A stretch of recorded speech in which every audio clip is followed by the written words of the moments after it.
Hello မင်္ဂလာပါကျမကတော့ဒီနေ့ပျော့စိတ်တိုင်းပြည်ကိုအလဲသွားခဲ့ပါတယ်ပျော့စိတ်လေးတွေရဲ့အလုံးလုံးနေတဲ့ပုံကိုဒီနေ့လေ့လာဖြစ်ခဲ့ပါတယ်ရှုစားတော်မူကြပါရှင်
ကျမတို့တွေလည်းဒီပရွက်စိတ်လေးတွေလို့စုဆောင်ရမယ်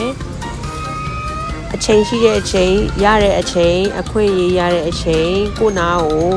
အခွင့်အရေးတွေရောက်လာတဲ့အချိန်မှာကိုကအမိအရာဖန်ဆောင်နိုင်မှုလိုအပ်ပါတယ်အစားအသောက်ပဲဖြစ်ဖြစ်ဘယ်အရာပဲဖြစ်ဖြစ်ပေါ့နော်ဒီပရွက်စိတ်လေးတွေသူစူးစမ်းတဲ့စိတ်ကလေးရှင်တော့ပို့ပြီးတော့အောင်မြင်မယ်ပို့ပြီးတော့အကောင့်ထဲပေါ်နိုင်မယ်လို့မျှော်လင့်ရပါတယ်ရှင်ကြည့်ရှုပေးလို့ကျေးဇူးပါတကယ်တော့ကျမကအရင်ကိုအားနေလို့ပရွက်စိတ်ရဲ့ daily life ကိုရိုက်ပြလိုက်ခြင်းဖြစ်ပါတယ်ရှင် Thank you